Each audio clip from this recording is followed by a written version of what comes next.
Hallo zusammen, willkommen zum heutigen Video, und zwar ist das ein Unboxing- und Testvideo von der Gustafsson Special Edition Geschenkbox, und diese Geschenkbox gibt es exklusiv nur bei Gustafsson. Das ist ein kleiner Online-Shop, den verlinke ich euch unten mal in der Videobeschreibung. In dieser Box ist ein Schminke-Horadam-Aquarellkasten. Darin sind bereits 12 Aquarellfarben vorhanden im Halbnäpfchen und man kann noch 12 weitere hinzufügen. Diese Box gibt es mit und ohne Pinsel. Wenn ihr den mit Pinsel bestellt, ist da ein Da Vinci Casa Neo Verwaschpinsel in der Größe 2.0 dabei. Zudem befindet sich ein Pinseltuch mit dem Aufdruck Gustafsson in dieser Box. Hier seht ihr mal das komplette Set. Und dann lasst uns mal den Aquarellkasten auspacken und die Farben anschauen und ausprobieren. Auf jeden Fall fühlt sich der Kasten schon mal ein wenig anders an, auch von außen, als ein normaler Metallkasten.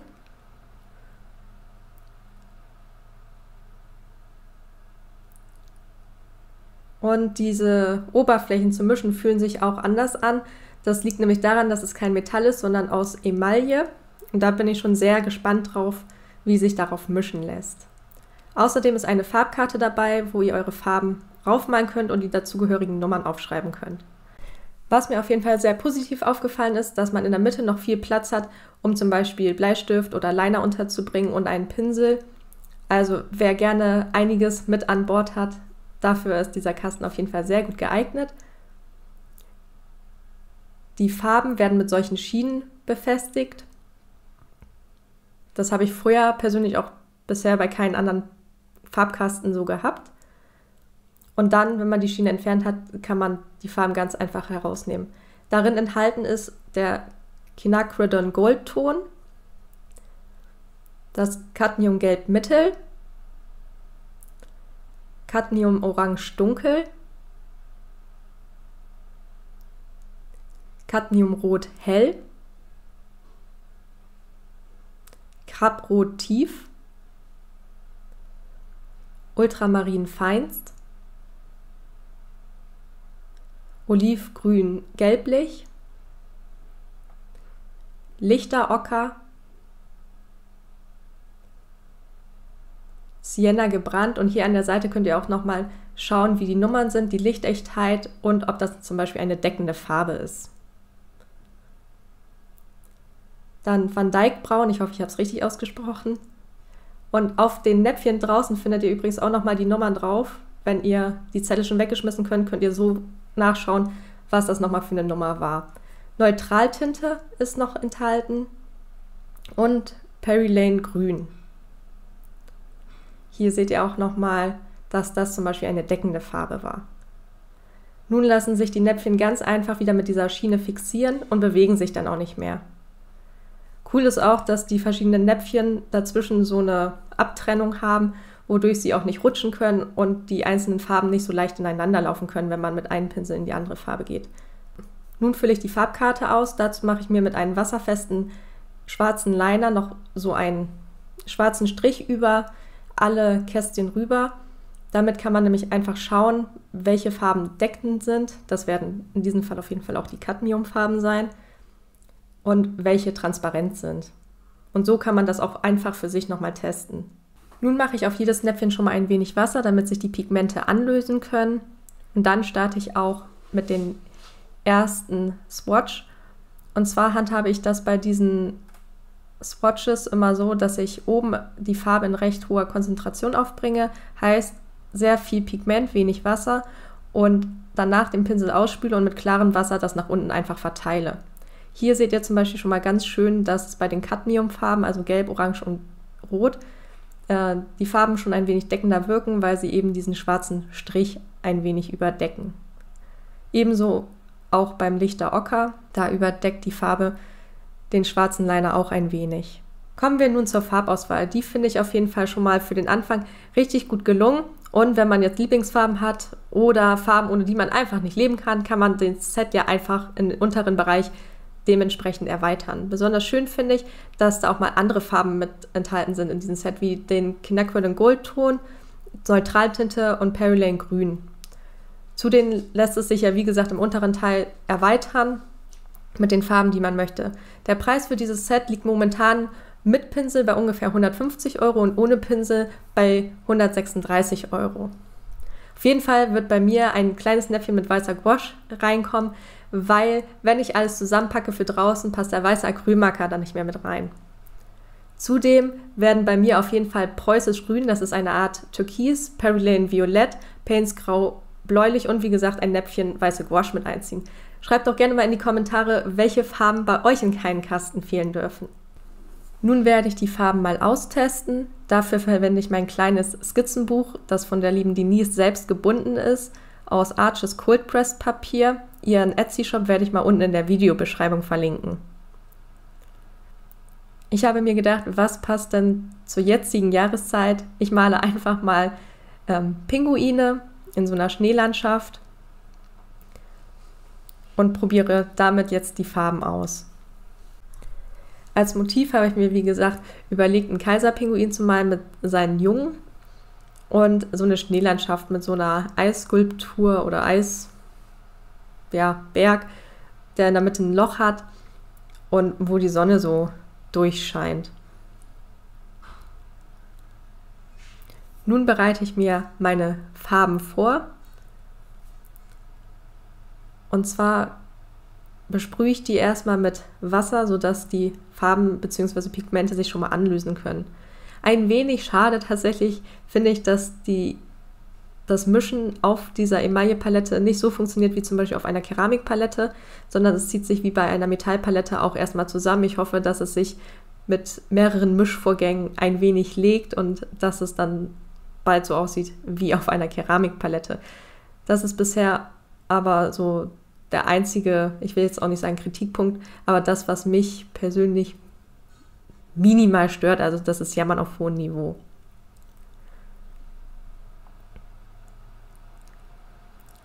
Ich habe mir überlegt, erst mit dem Hintergrund zu starten und ein wenig den Schnee bzw. die Eislandschaft dann im Vordergrund zu machen, eben damit sich da nichts vermischt und dann mit den Pinguinen zu starten. Ich möchte an dieser Stelle noch mal erwähnen, dass mir dieses schöne Set von Gustafsson geschickt wurde. Ich wusste davon gar nichts, bis es dann irgendwie ankam, beziehungsweise ich eine E-Mail bekam, dass ich irgendwas geschickt bekomme und war anfangs ganz perplex. Aber ich möchte auch erwähnen, dass dieses Video in keinster Weise von den beiden gesponsert wurde. Also ihr erfahrt hier meine ganz ehrliche Meinung zu diesem Set.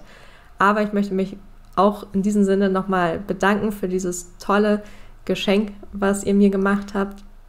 Ich habe mich schon öfter damit beschäftigt, welche Palette ich wohl für Outdoor verwenden möchte, weil ich ja nächstes Jahr mehr Outdoor machen möchte.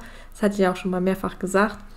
Und ich habe mir immer überlegt, wie kann die aussehen? Und dann kam diese Palette halt an und ich habe auch diesen großen Platz in der Mitte gesehen, wo ich mir dachte, cool, da kann ich auch einfach mal mehr reintun als nur ein Pinsel.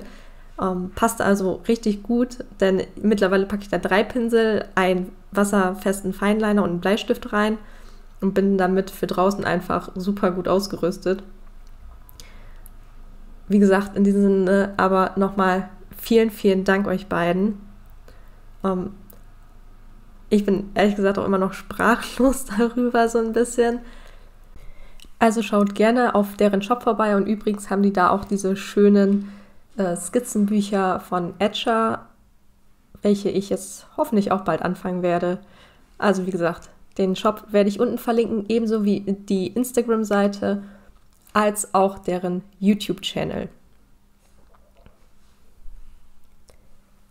Nun fange ich die Pinguine an zu malen. Dafür nutze ich einen kleineren Rundpinsel. Ich finde, ich hätte es auch mit diesen anderen Casaneo-Pinsel machen können, weil im Gegensatz zum Casaneo nimmt dieser Rundpinsel extrem wenig Wasser und Farbe auf und ich musste immer und immer wieder in die Farbe reingehen. Aber wie gesagt, es funktioniert auch, ist nur ein wenig zeitintensiver. Für den Pinguin habe ich hier hauptsächlich die Neutraltinte genommen. Wie ihr seht, in hoher Konzentration heißt also viel Pigment und wenig Wasser ist kaum ein Unterschied zu Schwarz zu sehen. Heißt also, man kann es auch ähnlich wie Schwarz verwenden, aber wenn man es ein wenig mehr auflöst, also mehr Wasser und weniger Pigment verwendet, wirkt es halt auch ein bisschen, geht es so ein bisschen in das Lila rein.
Ich muss sagen, dieser kleine Pinguin war ja noch schwieriger für mich als der große Kaiserpinguin, aber auch hier hat mir die Dry Brush Technik, heißt also, dass ich wenig Farbe und Wasser am Pinsel hatte und das übers Papier ziehe und dadurch so eine Struktur entsteht, schon ein wenig geholfen, dieses Gefieder darzustellen. Nun bringe ich noch ein wenig mehr Blau in die Eislandschaft ein. Einfach weil das Eis halt eben auch den blauen Himmel mehr reflektieren soll. Nun bin ich zu den vom Set beigefügten Casaneo Verwaschpinsel wieder umgestiegen, weil dieser eben halt mehr Wasser und Farbe hält und ich diesen Prozess jetzt damit ein wenig einfacher finde. Zudem kann ich damit relativ feine Striche machen, aber auch größere Bereiche einfärben, was es mir einfach leichter macht, da ich so ein bisschen flexibler unterwegs sein kann.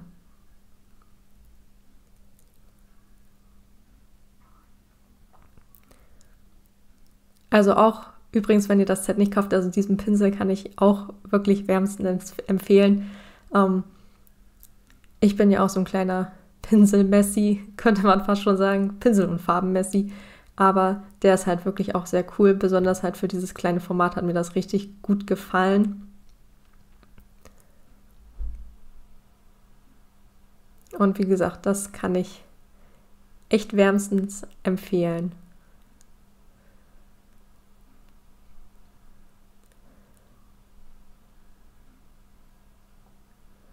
Übrigens, was ihr hier ja auch seht, was ich total vergessen hatte irgendwie zu sagen, ich habe mir das Motiv oben und unten noch mit Washi-Tape abgeklebt, einfach damit man eine schöne, klare Kante hat oben und unten und damit das ein wenig schöner und sauberer aussieht. Zudem hat das ein wenig geholfen, dass die Blätter sich nicht ständig umblättern wollen sozusagen und ich muss es somit nicht die ganze Zeit festhalten, die beiden Seiten. Deswegen habe ich Washi-Tape verwendet. Nun hatte ich mich dazu entschlossen, noch den Hintergrund ein wenig dunkler zu machen, beziehungsweise blauer, damit es einfach noch ein bisschen mehr Kontrast gibt. Und auch in diesem Bild habe ich wieder mit dem Komplementärkontrast gearbeitet, nämlich mit Orange und Blau. Und ich finde halt, wie gesagt, dass dadurch Bilder immer ein wenig interessanter wirken, wenn man solche Kontraste mit einbringt. In diesem Set sind ja auch Cadmiumfarben enthalten. Das sind deckende Aquarellfarben. Anfangs muss ich sagen, wo ich mit Aquarell angefangen habe, mochte ich die halt so gar nicht. Mittlerweile habe ich sie aber auch zu schätzen gelernt, eben, glaube ich, auch, weil ich mit Gouache schon ein wenig mehr gearbeitet habe und sie lassen sich halt auch wirklich, also ein wenig ähnlich verarbeiten wie Gouache, eben weil sie deckend sind.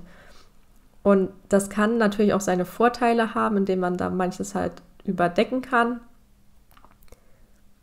Aber man muss sie, finde ich, auch ein bisschen gezielter einsetzen. Aber wie gesagt, ich habe sie schätzen gelernt mit der Zeit. Und auch in diesem Bild mache ich mir die Cadmiumfarben zunutze, um die Sonnenstrahlen ein wenig besser darzustellen über das, was ich bereits gezeichnet habe. Hier bringe ich noch ein wenig Wärme ins Bild, indem ich so ein wenig von den Cadmiumgelb auf die Schneelandschaft noch einbringe und auf den kleinen Pinguin, sozusagen, dass das die Sonne so ein wenig reflektiert. Und hier seht ihr, dass ich mit den Cadmiumfarben, den Cadmiumgelb, ein wenig über das Blaue malen kann. Mit einer transparenten Farbe wäre dies natürlich ein wenig schwieriger. Mit einem weißen Acrylstift, welchen ich da verwende, verlinke ich nochmal unten in der Videobeschreibung, bringe ich jetzt noch kleine Schneeflöckchen auf und habe die Sonnenstrahlen nochmal ein wenig verstärkt. Nun kommt das Beste, das Tape abziehen, weil das Bild dann einfach so vollständig aussieht und so toll mit so einem klaren Rand. Ja, und hier seht ihr das fertige Ergebnis, was ich mit dieser Special Edition von Gustafsson erstellt habe. Vielen Dank fürs Zuschauen. Ich wünsche euch einen guten Rutsch ins neue Jahr. Wir sehen uns im nächsten Jahr wieder. Bleibt bis dahin kreativ und denkt dran, knallt bitte nicht so viel. Die Wildtiere und Haustiere werden es euch danken. Bis dann!